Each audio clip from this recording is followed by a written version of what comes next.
Hello friends, हमारा जो आज का टॉपिक है that is mechanism of photosynthesis. क्योंकि पहले हमने पढ़ा इंट्रोडक्शन टू फोटोसिंथेसिस, फिर फोटोसिंथेटिक पिगमेंट्स के बारे में हमने डिस्कस किया, फिर हमने डिस्कस किया फोटोसिस्टम्स के बारे में।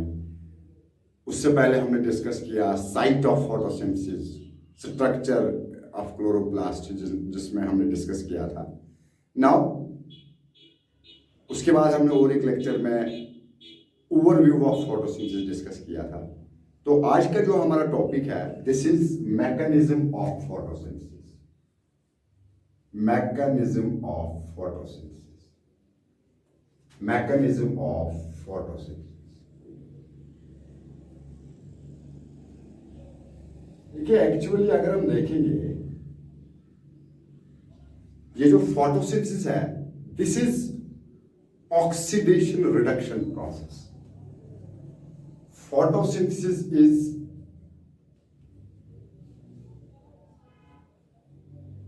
Oxidation reduction process.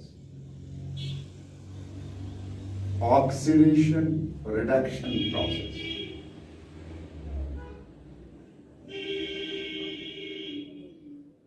Right?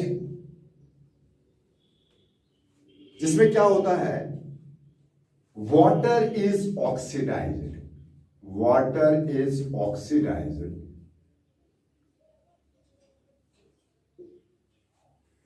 To release oxygen, release oxygen.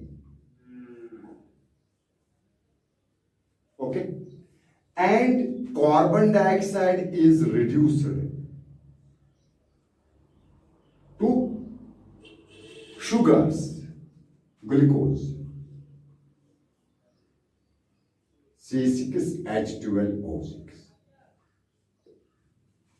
मैं आपको बता रहा हूं ये जो फोटोसिंथेसिस बेसिकली है this is an oxidation reduction process जिसमें water is oxidised to release oxygen and carbon dioxide जो दूसरा रॉ मटेरियल होता है ना, carbon dioxide, this is reduced to sugars, this is reduced to sugars. Okay, glucose. तो अगर मैं दूसरे अल्फाज में ये कहूं, इन अदर वर्ड्स, दूसरे अल्फाज में अगर मैं आपको बता दूं, फोटोसिंथेसिस जो होता है ना, photosynthesis it transfers electrons। Photosynthesis में इलेक्ट्रॉन्स ट्रांसफर होते हैं from water to energy poor, जिनमें बहुत एनर्जी नहीं होती है, energy poor carbon dioxide molecules forming energy rich sugar molecules। ये है बेसिकली फोटोसिंथेसिस। फोटोसिंथेसिस में क्या होता है, फोटोसिंथेसिस का जो प्रोसेस है it just helps in transfer of electrons from water. Water से ये इलेक्ट्रॉन्स ट्रांसफर होते हैं कहां, तो energy poor carbon dioxide molecules, क्योंकि कार्बन डाइऑक्साइड मॉलिक्यूल्स को अपनी कोई एनर्जी नहीं होती है, ये इलेक्ट्रॉन्स आते हैं वाटर से। तो जब ये energy poor carbon dioxide molecules के पास पहुंचते हैं और फिर ये इलेक्ट्रॉन्स प्लस कार्बन डाइऑक्साइड यही बनाते हैं energy rich sugar molecules. Okay, तो ये मैं कह रहा था कि इन फोटोसिंथेसिस, ये जो फोटोसिंथेसिस है, this photosynthesis transfers electrons from water to the energy poor energy carbon dioxide molecules, right, forming energy rich sugar molecules. ये इसका मेन मैकेनिज्म है। ठीक है, 10। अब मैं ये आपको बता दूं कि इन photosynthesis this electron transfer photosynthesis में ये जो इलेक्ट्रॉन ट्रांसफर हुआ ना, कहां से इलेक्ट्रॉन ट्रांसफर हो गए? वाटर से। कहां गए? कार्बन डाइऑक्साइड के पास, ठीक है ना। फिर वहां जाके क्या बनाया? शुगर बनाया, राइट, ग्लूकोज बनाया, फूड बनाया। तो यही मैं कहता हूं कि this electron transfer from water to carbon dioxide, right, resulting in formation of sugar molecules, this electron transfer in photosynthesis जो है, this is an oxidation reduction process. यही इलेक्ट्रॉन ट्रांसफर जो है, this is oxidation reduction process, okay, in which water is oxidised, जिसमें water oxidise होता है। What does that mean? That means water loses electrons and carbon dioxide is reduced. What does that mean? Carbon dioxide gains electrons. Carbon dioxide gains electrons. Right? So this electron transfer in photosynthesis is basically an oxidation and reduction process in which water is oxidized. That means this water is oxidized. That means it loses electrons, and carbon dioxide is reduced. That means it gains electrons. Right? Now let me tell you what this oxidation and reduction actually is.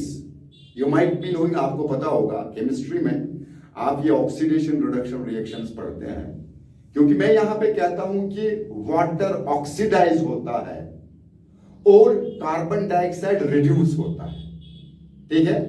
Water जब oxidise होता है ये electrons को loose करता है, carbon dioxide जब reduce होता है ये इलेक्ट्रॉन्स को गेन करता है।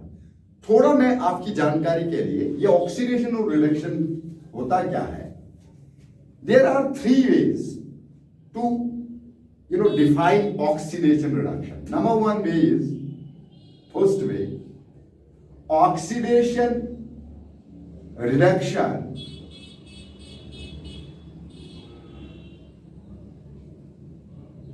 with respect to oxygen transfer. अगर हम ऑक्सीडेशन रिडक्शन को डिफाइन करें, लेकिन किस रेस्पेक्ट में? With respect to oxygen transfer. इसमें क्या होता है? इसमें ऑक्सीडेशन होता है गेन ऑफ ऑक्सीजन,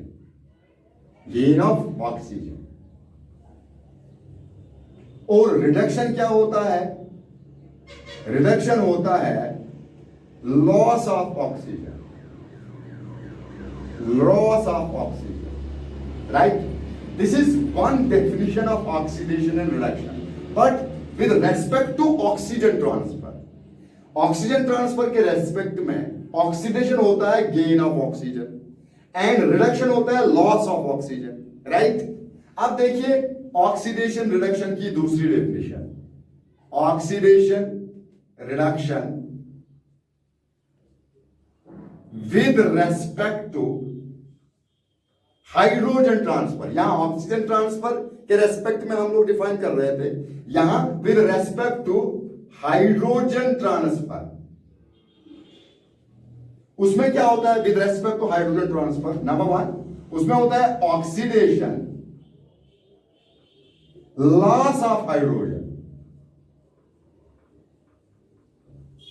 और रिडक्शन होता है, reduction is gain of hydrogen. यहां तक आपको समझ में आया होगा। ऑक्सीडेशन क्या होता है अगर हम ऑक्सीजन ट्रांसफर को ध्यान में लेंगे? That means gain of oxygen. Reduction क्या होता है अगर हम ऑक्सीजन ट्रांसफर को माइंड में रखेंगे? Then reduction means loss of oxygen. अब ऑक्सीडेशन क्या होता है अगर हम हाइड्रोजन ट्रांसफर को जहन में लेंगे? ऑक्सीडेशन होता है तब लॉस ऑफ हाइड्रोजन, राइट। और रिडक्शन क्या होता है तब? Gain of hydrogen. कब? जब हम ऑक्सीडेशन रिडक्शन में हाइड्रोजन ट्रांसफर की बात करते हैं। Oxidation means loss of hydrogen, reduction means gain of hydrogen. यहां पे अगर हम ऑक्सीजन ट्रांसफर की बात करते हैं तब क्या होता है? Oxidation means gain of oxygen, reduction means loss of oxygen. अब यहां पे अगर हम ऑक्सीडेशन रिडक्शन की बात करते हैं with respect two electron transfer, तब क्या होता है? रिडक्शन ऑक्सीडेशन होता है लॉस ऑफ इलेक्ट्रॉन्स। क्या होता है? Loss of electrons, right. जबकि रिडक्शन होता है gain of electrons, gain of electrons, right. ठीक है। ये तीन तरह की डेफिनेशंस हैं जो हम ऑक्सीडेशन और रिडक्शन में जहन में लेते हैं, माइंड में लेते हैं, राइट। तो यही बात मैं आपको बता रहा था। ये जो हमारा फोटोसिंथेसिस है, this photosynthesis is an oxidation reduction process, right. उसमें ऑक्सीजन वाटर जो है रॉ मटेरियल, ये ऑक्सीडाइज होता है। क्या होता है बेटा? ऑक्सीडाइज होता है। इसका मतलब क्या हुआ? ऑक्सीडाइज। अगर हम ऑक्सीडेशन देखेंगे with respect to the electron transfer, that means loses electrons, loses electrons. अगर हम ऑक्सीडेशन देखेंगे with respect to hydrogen transfer, that means it also there is loss of hydrogen, loss of hydrogen, because this is water, right. Water में क्या होता है? Photolysis, it is broken down by the light energy. From this water, hydrogen will be, separated, removed. That means this water will lose of this hydrogen, right? And this oxygen will be released, liberated. इसी तरह से अगर हम carbon dioxide की बात करते हैं, carbon dioxide क्या होता है? This is reduced. हम लोग कहते हैं कि this is reduced. What does that mean? If it gains electrons, this means this is reduced. If it gains, hydrogen, this is reduced.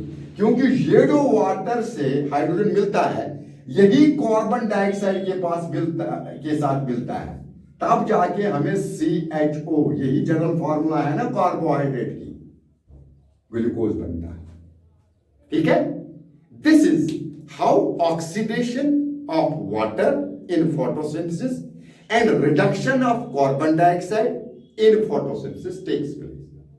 मैंने आपको यही कहा कि ये जो दिस वाटर होता है फोटोसिंथेसिस में, इसको क्या होता है?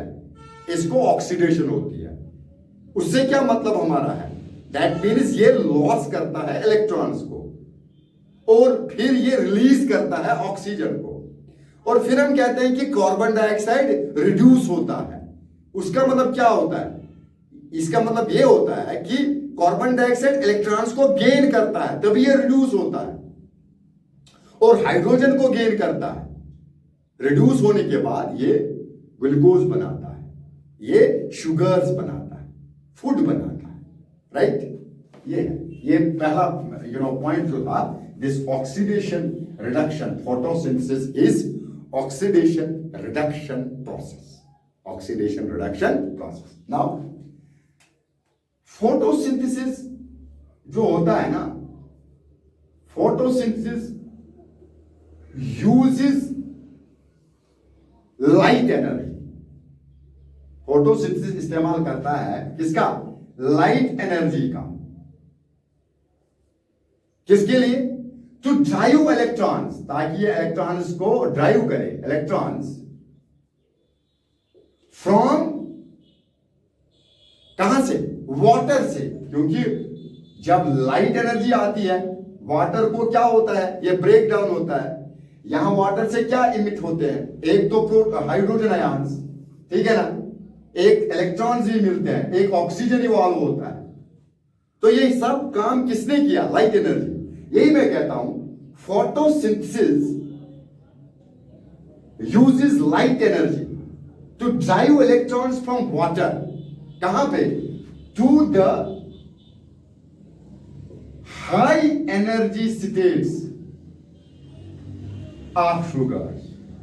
इलेक्ट्रॉन्स कहां से, वाटर से कार्बन डाइऑक्साइड के जरिए हाई एनर्जी शुगर मॉलिक्यूल्स में, हाई एनर्जी स्टेट्स पहुंच जाता है. So we say that in photosynthesis this light energy is, this solar energy is converted into chemical energy. Chemical energy. Right? एक बार फिर आपको मैं बता दूं, मैं आपको कह रहा हूं, ये जो फोटोसिंथेसिस है, this photosynthesis uses light energy to drive electrons from water to their high energy states of sugar molecules. To their high energy states of sugar molecules, right? So we say that this light energy, this solar energy, इसको तब्दील किया गया है, it has been converted into chemical energy, right? Okay. Now, what happens in photosynthesis? जितनी बातें हमने अभी तक की, उन बातों से साफ जाहिर ये है, जितने पॉइंट्स हमने डिस्कस किए, उन पॉइंट्स से साफ जाहिर ये है कि फोटोसिंथेसिस में दो चीजें होती हैं. एक तो वाटर ऑक्सीडाइज होता है. क्या होता है बेटा? ऑक्सीडाइज होता है. उस ऑक्सीडेशन से क्या होता है? एक तो इलेक्ट्रॉन्स निकल आते हैं वाटर से, राइट? और दूसरा, वाटर जो था जब ये टूट गया, एक तो हमें इलेक्ट्रॉन्स मिले, राइट? दूसरा, रिलीज ऑफ ऑक्सीजन भी हो गया. रिलीज ऑफ ऑक्सीजन भी हो गया. इस ब्रेकडाउन ऑफ वाटर को फोटोलिसिस ऑफ वाटर कहते हैं, फोटोलाइसिस ऑफ वाटर. दूसरा, नंबर 2, कार्बन डाइऑक्साइड रिड्यूस हो गया. कार्बन डाइऑक्साइड, दूसरा चीज जो होता है ना, carbon dioxide is reduced, carbon dioxide is fixed to carbohydrates. Carbohydrates, ठीक है, ये रिड्यूस हो जाता है to carbohydrates. Now two things happen, two main things happen in photosynthesis. दो चीजें होती है. एक, वाटर ऑक्सीडाइज होता है. ऑक्सीडेशन ऑफ वाटर की वजह से एक तो इलेक्ट्रॉन्स रिमूव हो जाते हैं, और दूसरा रिलीज ऑफ ऑक्सीजन हो जाता है. दूसरा, कार्बन डाइऑक्साइड रिड्यूस होता है. किसमें? कार्बोहाइड्रेट्स में. यही कार्बोहाइड्रेट्स, यही ग्लूकोज, यही शुगर मॉलिक्यूल्स तो फूड है ना एक्चुअली, जो फोटोसिंथेसिस में हमको बनाना है. ठीक है. अब ये कार्बन डाइऑक्साइड बनना, रिड्यूस होना, इसके लिए हमें चाहिए एसिमिलेटरी पावर्स. क्या चाहिए हमें? ये तब तक नहीं बनेगा, तब तक कार्बन डाइऑक्साइड रिड्यूस नहीं हो जाएगा कार्बोहाइड्रेट्स में, जब तक कि हमारे पास एसिमिलेटरी पावर्स ना हो. एसिमिलेटरी पावर्स कौन है वो एसिमिलेटरी पावर्स?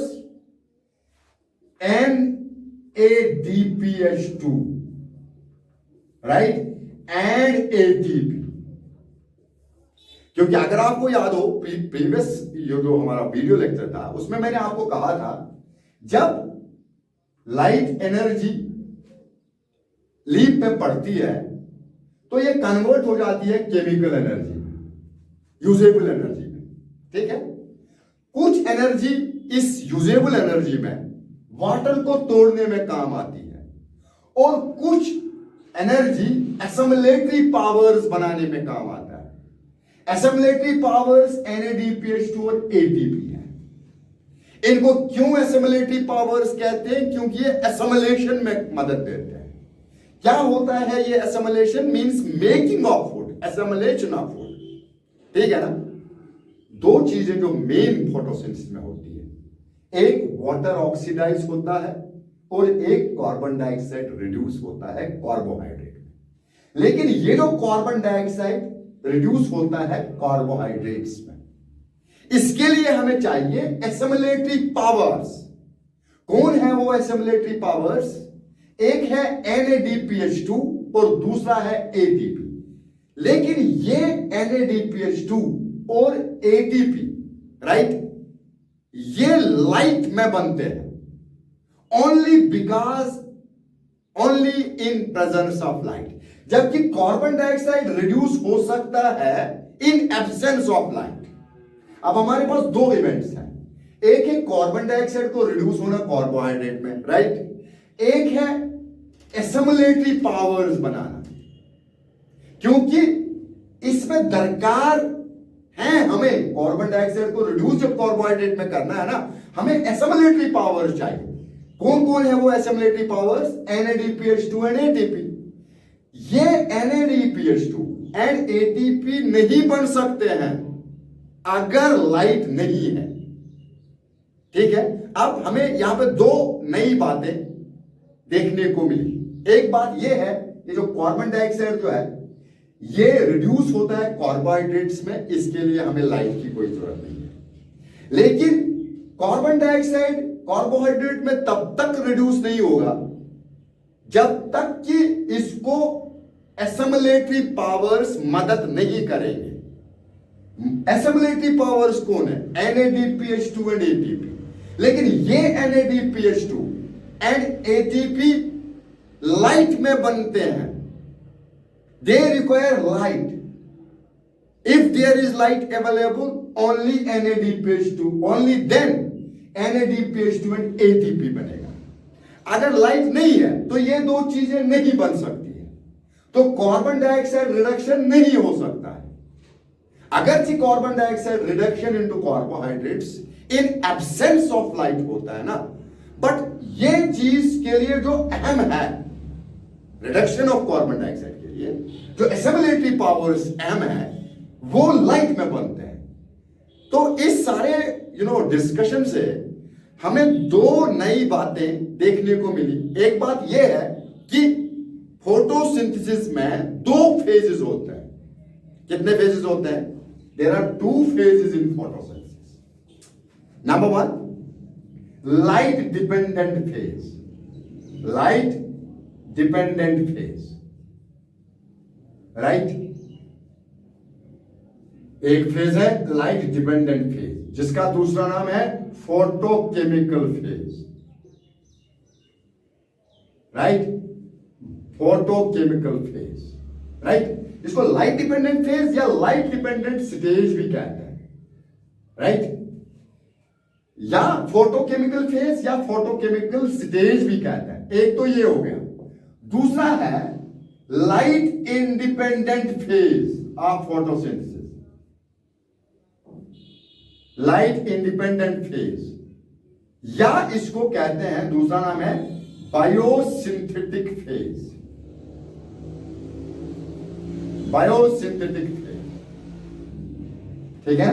फेज के यहां पे आप स्टेज भी लिख सकते हैं, you can write stage, you can also write here biosynthetic phase.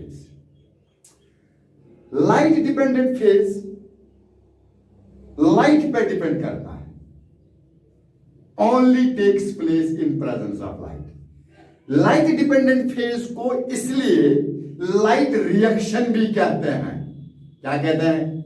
Light reaction, क्योंकि light dependent phase of photosynthesis, जिसको फोटोकेमिकल फेज भी कहते हैं, इसमें जो रिएक्शंस होती है ना, उनके लिए लाइट एनर्जी बहुत मस्ट है। इसलिए लाइट डिपेंडेंट फेज को लाइट रिएक्शन भी कहते हैं। ओके, इस लाइट रिएक्शन में आपने क्या करना है? बहुत सारी चीजें करनी है। नंबर वन, आपको एब्जॉर्बिशन ऑफ लाइट करना है, ठीक है ना, क्लोरोफिल मॉलिक्यूल्स की मदद से। दूसरा, आपको क्या बोलते हैं, दिस स्प्लिटिंग ऑफ वाटर भी इसी में हो जाएगा, स्प्लिटिंग ऑफ वाटर। तीसरा, formation of assimilatory powers NADPH2 and ATP। ये है लाइट डिपेंडेंट फेज। क्या क्या है लाइट डिपेंडेंट फेज में? क्या होता है? एक एब्जॉर्प्शन ऑफ लाइट, एक photolysis of water and release of oxygen, एक assimilatory powers, formation of assimilatory powers, ठीक है। तो लिहाजा इसको लाइट डिपेंडेंट फेज कहते हैं, क्योंकि ये इसमें जो light dependent phase of photosynthesis में जितनी रिएक्शंस होती है उन रिएक्शंस के लिए लाइट एनर्जी मस्ट है। क्या क्या रिएक्शन लाइट डिपेंडेंट फेज में होती है? एक एब्जॉर्प्शन ऑफ लाइट होता है, एक break down of water by this light, photolysis of water, so that oxygen is released, so that electrons are emitted. Okay, तो तीसरा है formation of assimilatory powers, NADPH2 and ATP assimilatory powers हैं जो सिर्फ और सिर्फ लाइट पे बनते हैं। एक बार ये बन गए, फिर अगर लाइट हो या ना हो, ये अपना काम कार्बन डाइऑक्साइड रिडक्शन में करते हैं। दूसरा है लाइट इंडिपेंडेंट फेज। इस लाइट इंडिपेंडेंट फेज में क्या होता है? कार्बन डाइऑक्साइड रिड्यूस होता है कार्बोहाइड्रेट में। Okay, this phase is light independent. It can occur in light also and as well as in absence of light. Light has no role to play in reduction of carbon dioxide into the carbohydrate. So it is light independent. There is, कुछ लोग ऐसे कहते हैं कि इसको क्या बोलते हैं, ये डार्क में होता है, डार्क रिएक्शन भी इनको कहते हैं, बायोसिंथेटिक फेज को। ये बाद में आपको मैं बता दूं, आई विल टेल यू। ठीक है, तो no, that's not the case. Case ऐसा नहीं है, क्योंकि ये जो कार्बन डाइऑक्साइड रिडक्शन होता है ना, it takes place irrespective of whether the light is present or absent, तभी इसको लाइट इंडिपेंडेंट फेज कहते हैं। ओके, तो मैंने आपको कहा कि हमारे पास फोटोसिंथेसिस के दो फेजेस एंड स्टेजेस हैं। एक है लाइट डिपेंडेंट फेज और एक है light independent phase. Light dependent phase को मैं जो जितनी रिएक्शंस होती है उनके लिए लाइट एनर्जी मस्ट है, लिहाजा लाइट डिपेंडेंट फेज को लाइट रिएक्शन भी कहते हैं। ओके, लाइट इंडिपेंडेंट फेज में लाइट हो या ना हो, इसकी रिएक्शन को इससे कोई फर्क नहीं पड़ता, लिहाजा लाइट इंडिपेंडेंट फेज का दूसरा नाम डार्क रिएक्शन, राइट। और फिर light reaction, light independent phase का दूसरा नाम डार्क रिएक्शन है, या इसको बायोसिंथेटिक फेज भी कहते हैं। ठीक है, अब लाइट डिपेंडेंट फेज यानी कि लाइट रिएक्शन में क्या होता है और डार्क रिएक्शन में क्या होता है, इस पे हम नजर डालेंगे। ठीक है, okay, now light reaction, let us come to the light reaction. देखिए, लाइट रिएक्शन जिसका दूसरा नाम है लाइट डिपेंडेंट फेज, जिसका दूसरा नाम है फोटोकेमिकल रिएक्शन। ठीक है, फोटोकेमिकल फेज जिसका दूसरा नाम है हिल रिएक्शन। ये तो हम डिटेल में पढ़ेंगे अगले लेक्चर में, आज मैं आपको मैकेनिज्म बता रहा हूं, राइट।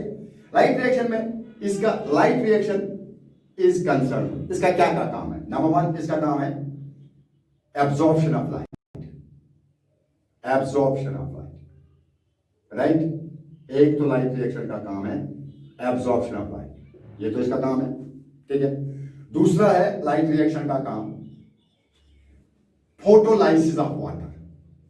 क्या है बेटा? Photolysis of water. ठीक है, तो जिसकी वजह से रिलीज ऑफ ऑक्सीजन होता है। जब भी वाटर ब्रेक डाउन होता है तभी तो ऑक्सीजन रिलीज होता है ना।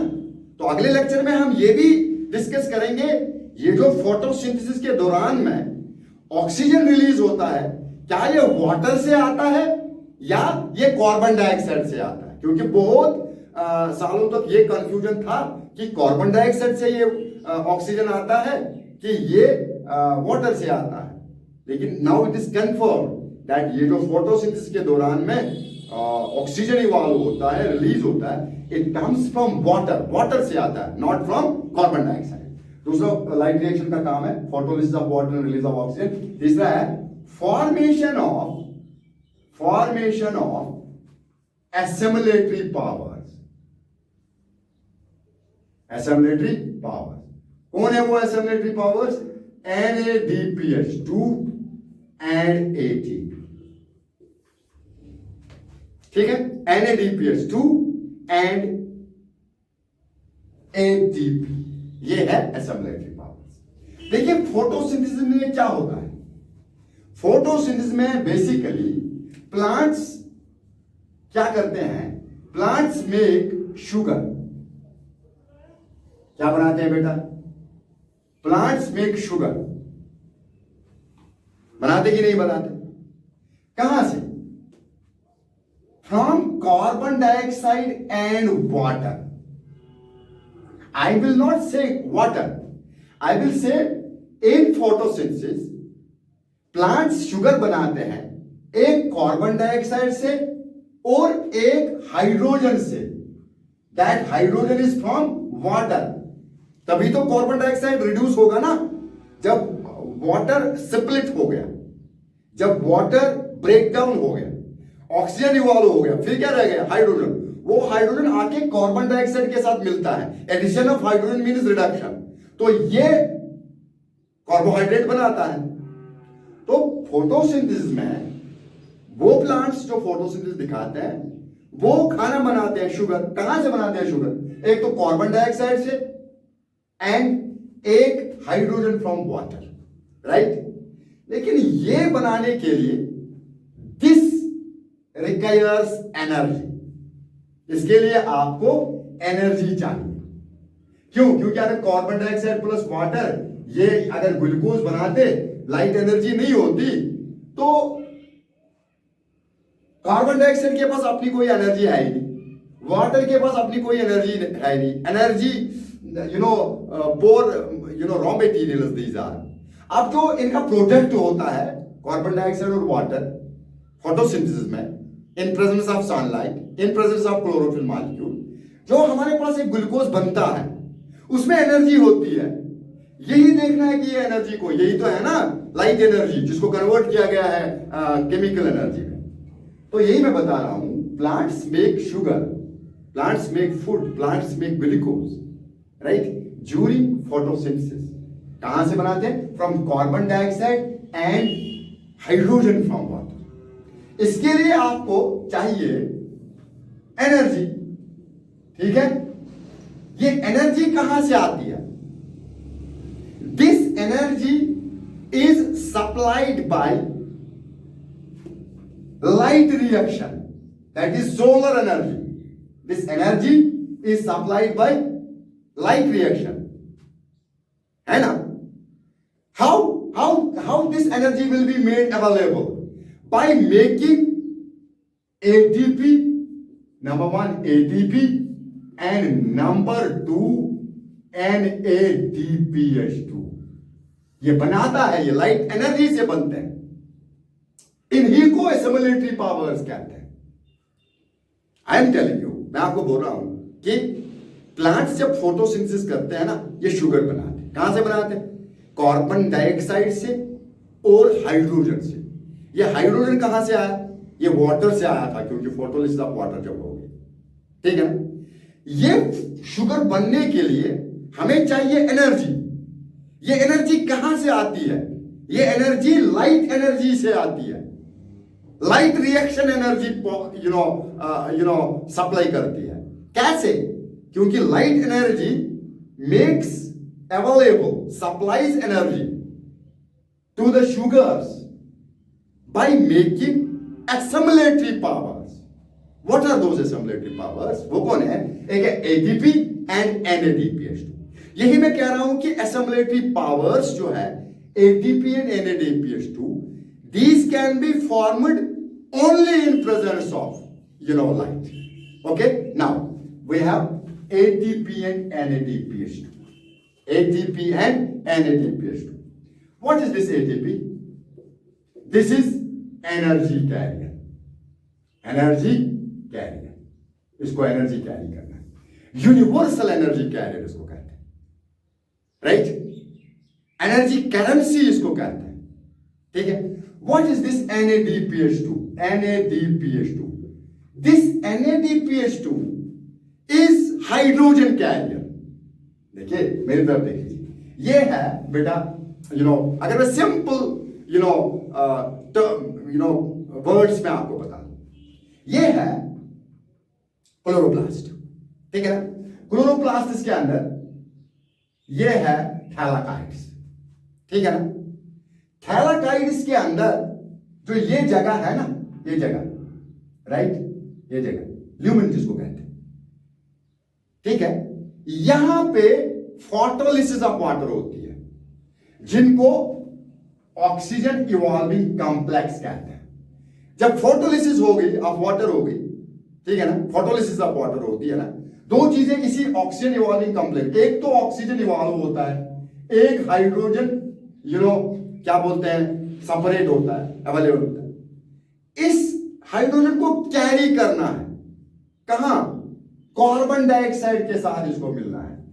कार्बन डाइऑक्साइड स्ट्रोमा में है, यहां थैलेकाइड्स से कार्बन डाइऑक्साइड, क्योंकि कार्बन डाइऑक्साइड रिड्यूस होता है डार्क रिएक्शन जिसको कहते हैं, वो स्ट्रोमा ऑफ क्लोरोप्लास्ट में होती है। अगर आपको याद हो मेरा साइट ऑफ फोटोसिंथेसिस में मैंने आपको कहा था कि light reaction of photosynthesis takes place in grana, while as dark reaction of photosynthesis takes place in stroma.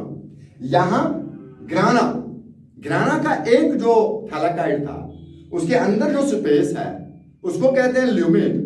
उस ल्यूमिन के अंदर ऑक्सीजन इवॉल्विंग कॉम्प्लेक्स है। इसी जगह नैरो स्पेस के अंदर वाटर ब्रेक डाउन हो गया, स्प्लिट हो गया, वहां से हाइड्रोजन और ऑक्सीजन अलग हो गए। अब इस हाइड्रोजन को कैरी करना है, क्योंकि इस हाइड्रोजन को रिड्यूस करना है कार्बन डाइऑक्साइड। सिंपल वर्ड्स में इस हाइड्रोजन को कार्बन डाइऑक्साइड के साथ मिलना है। कार्बन डाइऑक्साइड फिलहाल कहां पे है, this is in the stroma of chloroplast. अब हाइड्रोजन खुद जा नहीं सकता है, राइट, इसको कैरी करने के लिए हमें एक कंपाउंड चाहिए, ठीक है, वही है NADPH2। ये NADP, ये इसको कैरी करता है। लिहाजा इसको मैं अभी बोल रहा था कि ATP एनर्जी कैरियर है और NADPH2 this is hydrogen carrier, this is hydrogen carrier, और this is this is hydrogen carrier, or this is also known as reducing agent, क्योंकि ये रिड्यूस करता है। अब आइए आपकी बारी। Do you know what is reducing agent? आपको पता है reducing agent is an element और कंपाउंड दैट लूजेस इलेक्ट्रॉन्स,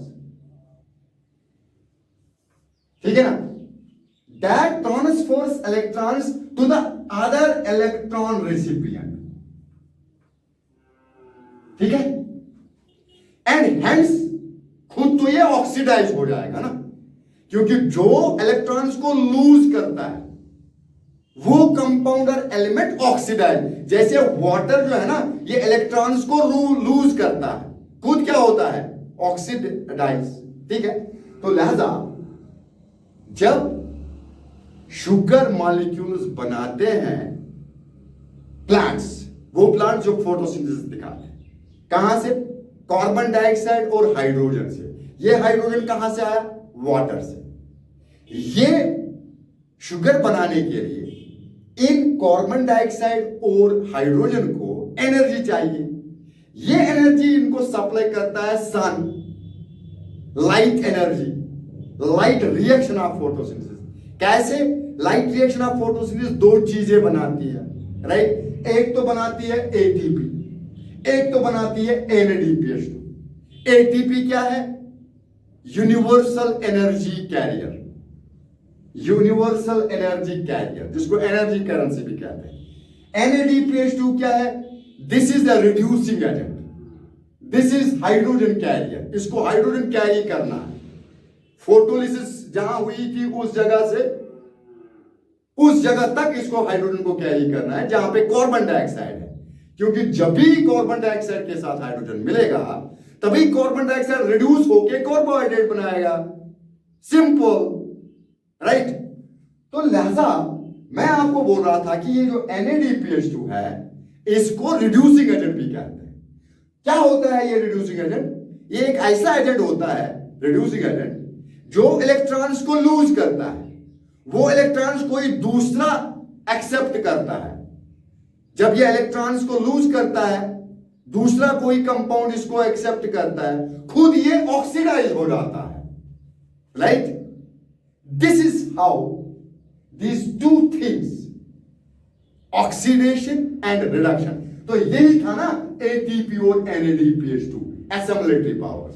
देखिए इसके बारे में थोड़ा सा और मैं आपको बता दूं NADPH2 में, ठीक है, NADPH2 में देखिए, अगर हम देखेंगे ये NADPH2 है क्या, बेसिकली अब हम बात करेंगे NADP की, ये है NADP जो है, दिस इज, अगर इसकी एब्रिविएशन हम nicotinamide adenine dinucleotide phosphate, ठीक है, nicotinamide adenine dinucleotide phosphate, ठीक है ना, ये NADP, राइट, कहां से बनता है, ये NAD से बनता है। NAD क्या है, ये NAD nicotinamide adenine dinucleotide, ये NADP बनाता है। कैसे, क्योंकि इस NAD को वन मोर फॉस्फेट एडिशन हो जाता है एडेनिन बेस के साथ, तब जाके NADP simple NAD plus one more phosphate, तब जाके NADP बनता है, राइट। अब देखिए ये जो NADP है, this is coenzyme, this is basically A coenzyme, ठीक है। क्या होता है ये coenzyme? Coenzyme is an enzyme which helps normal enzyme in catalyzing a reaction. It's a carrier molecule. It carries something. ठीक है? It helps other specific enzyme in controlling a reaction. ठीक है ना?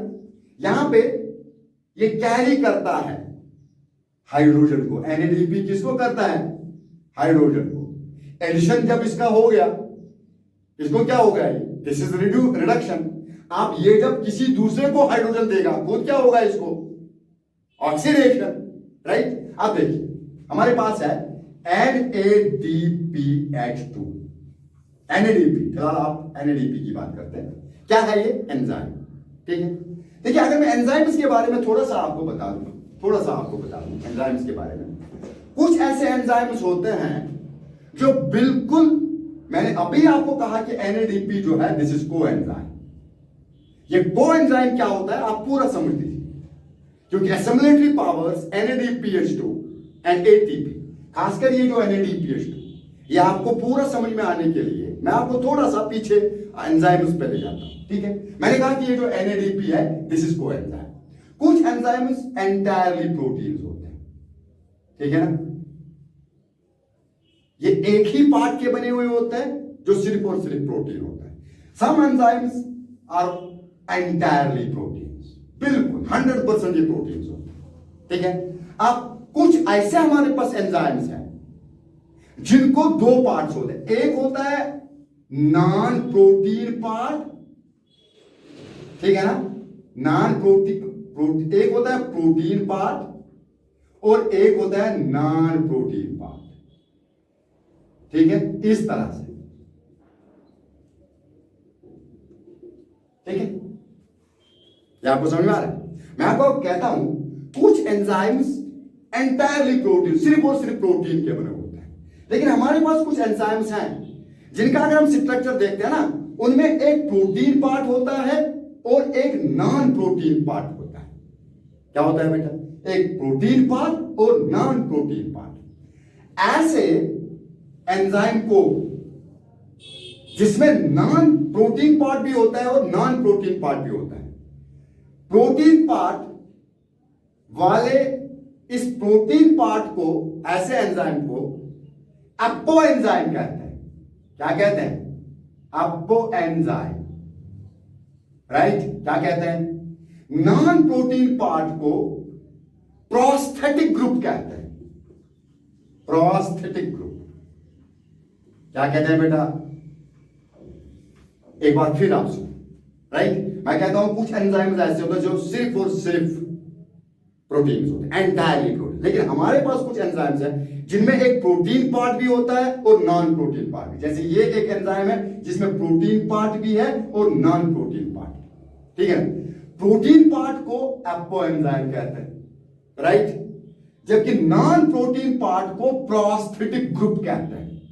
ठीक है, दोनों को मिला के प्रोटीन पार्ट यानी कि apo enzyme plus prosthetic group यानी कि non protein part, protein part plus non protein part, दोनों को एक साथ मिला के इस कॉम्प्लेक्स को हॉलो एंजाइम कहते हैं। क्या कहते हैं? Holoenzyme. What that known as holoenzyme. Okay, holoenzyme क्या कहते हैं बेटा? Holoenzyme. अब देखिए, अब यहां पे अगर ये एंजाइम है, इसके दो पार्ट्स हैं, प्रोटीन पार्ट है, non protein part. Protein part को आप छोड़िए, नॉन प्रोटीन पार्ट को प्रोस्थेटिक ग्रुप कहते हैं। ठीक है, ये प्रोस्थेटिक ग्रुप दो किस्म का हो सकता है। कुछ ऐसे एंजाइम्स हैं जिनमें प्रोस्थेटिक ग्रुप मेटल्स हैं। क्या क्या है? Metals, right. ऐसे एंजाइम्स को जिनका प्रोस्थेटिक ग्रुप मेटल है, इनको एक्टिवेटर्स कहते हैं। Activators, what are those called as activators. कैसे? ऐसे एंजाइम्स जिनका प्रोस्थेटिक ग्रुप मेटल्स होता है, इनको क्या कहते हैं? एक्टिवेटर्स। जबकि कुछ ऐसे हमारे पास एंजाइम्स हैं जिनका प्रोस्थेटिक ग्रुप ऑर्गेनिक मॉलिक्यूल हो सकता है। ऑर्गेनिक मॉलिक्यूल, ठीक है ना, ऑर्गेनिक सबस्टेंस हो सकता है। ऐसे एंजाइम्स को जिनका प्रोस्थेटिक ग्रुप ऑर्गेनिक मॉलिक्यूल होता है, इन्हीं को कोएंजाइम्स कहते हैं, और कोफैक्टर्स। देखिए यहां पे अगर मेटल्स की बात करेंगे, यहां पे आपको प्रोस्थेटिक ग्रुप जिनमें कॉपर है, आपको आयरन मिलेगा, मैग्नीज मिलेगा, ठीक है, जिंक मिलेगा। ठीक है, यहां ऑर्गेनिक मॉलिक्यूल जिनका प्रोस्थेटिक ग्रुप है, तो इनको क्या कहते हैं? कोएंजाइम्स। क्या कहते हैं? कोएंजाइम्स। इसी तरह से NADP एक कोएंजाइम है। क्या है बेटा? एक कोएंजाइम है। जल्दी मैं आपको बता दूं, आपको मैं बोल रहा हूं कि कुछ एंजाइम्स एंटायरली प्रोटीन्स होते हैं, दैट्स दिस, राइट। कुछ एंजाइम्स एंटायरली प्रोटीन्स नहीं होता है, इनका एक नॉन प्रोटीन पार्ट और प्रोटीन पार्ट होता है। प्रोटीन पार्ट को एपो एंजाइम कहते हैं, नॉन प्रोटीन पार्ट को प्रोस्थेटिक ग्रुप कहते हैं। ठीक है ना, दोनों को मिला के हॉलो एंजाइम कहते हैं। ठीक है ना, अब ये जो नॉन प्रोटीन पार्ट होता है जिसको प्रोस्थेटिक ग्रुप कहते हैं, ये दो तरह के हो सकते हैं। कुछ एंजाइम्स में प्रोस्थेटिक ग्रुप मेटल है, ऐसे एंजाइम्स को एक्टिवेटर्स कहते हैं। कुछ एंजाइम्स में प्रोस्थेटिक ग्रुप ऑर्गेनिक मॉलिक्यूल है, राइट। ऐसे एंजाइम्स को कोएंजाइम्स और कोफैक्टर्स कहते हैं। NADP coenzyme. ठीक है, अब देखिए ये कोएंजाइम एक्शन कैसे करता है। ठीक है, एक्शन कैसे करता है, कोएंजाइम एक्शन कैसे करता है, राइट। देखिए अगर हम कोएंजाइम्स की बात करते हैं, ये हाउ दिस परफॉर्म रिएक्शन। जब भी कोई केमिकल रिएक्शन होती है ना, सेल में हो, कहां भी हो, क्या होता है, केमिकल रिएक्शन में कुछ एटम्स एक कंपाउंड से रिमूव होते हैं और ये एटम्स दूसरे कंपाउंड को अटैच होते हैं, ऐड होते हैं। ठीक है, suppose this is a compound H2O, right. ठीक है ना, अब इस कंपाउंड में हाइड्रोजन आयन्स एटम्स रिमूव होते हैं। ठीक है, हो गया रिमूव। और दूसरे किसी ये हाइड्रोजन एटम्स दूसरे किसी क्या बोलते हैं कार्बन डाइऑक्साइड के साथ ही मिलता है ना, मिलता है ना। ठीक है, मैं कहता हूं कोएंजाइम कैसे काम करता है।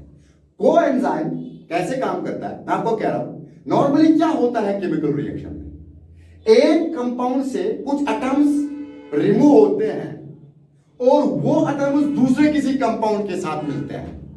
जैसे वाटर में हाइड्रोजन रिमूव होता था, कार्बन डाइऑक्साइड के साथ मिलता है फोटोसिंथेसिस में। अब हमारे पास दो काम है। एक काम है वाटर से हाइड्रोजन रिमूव करना, यह स्पेसिफिक प्रॉपर एंजाइम करता है, ठीक है। अब हमारे पास दूसरा काम है इस हाइड्रोजन को किसी दूसरे यानी कि कार्बन डाइऑक्साइड के साथ मिलना, यह काम कोएंजाइम करता है। होप दैट आपको ये समझ में आया होगा।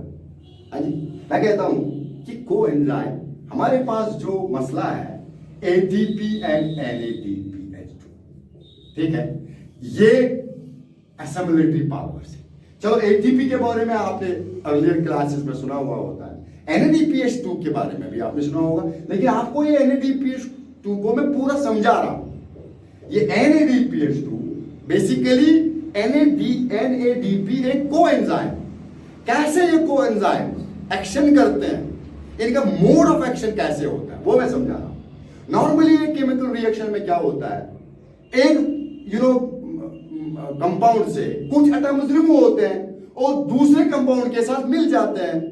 यहां अगर मैं फोटोसिंथेसिस की आपको एग्जांपल बताता हूं बेटा, इसमें वाटर जो है ना, ये फोटोलिसिस की वजह से इससे हाइड्रोजन रिमूव हो गया, ठीक है ना, और फिर ये हाइड्रोजन कार्बन डाइऑक्साइड के साथ मिला, ठीक है ना।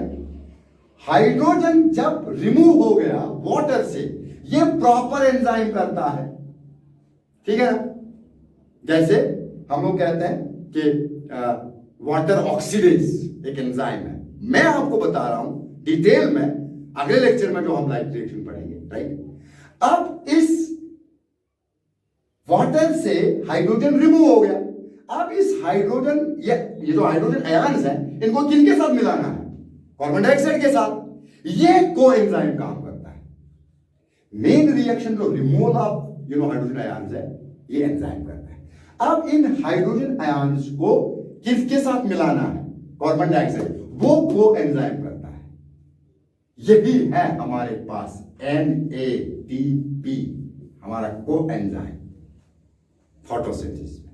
आप देखिए कोएंजाइम क्या करता है, कोएंजाइम एक वाटर से जो हाइड्रोजन रिमूव हुआ था ना, हाइड्रोजन आयन्स, उनको कार्बन डाइऑक्साइड के साथ मिलाता है, ठीक है। ये कैसे करेगा, ये कोएंजाइम या तो टेम्पोररली इन हाइड्रोजन एटम्स को अपने साथ अटैच करेगा, राइट, किया ना, अटैच हो गया NADPH2, ठीक है ना। या तो इनके साथ ये ज्वाइन हो जाएगा, ठीक है, या इसको कैरी करेगा यहां, फिर इसको दे देगा। इस तरह से कोएंजाइम फंक्शन करता है, ठीक है। यही है NADPH2, ये हाइड्रोजन को कैरी करता है, ठीक है ना। NADP हाइड्रोजन को कोएंजाइम है, ये हाइड्रोजन को अपने साथ मिला के, ठीक है ना, फिर जाके ये कार्बन डाइऑक्साइड के साथ इसको क्या बोलते हैं, ये हाइड्रोजन आयन्स देता है, जिसकी वजह से कार्बन डाइऑक्साइड रिड्यूस होके कार्बोहाइड्रेट बनाता है। This was the mechanism. In our next lecture we will discuss proper light reaction and then dark reaction, okay, reactions of the forces. Till then, keep learning. Thank you.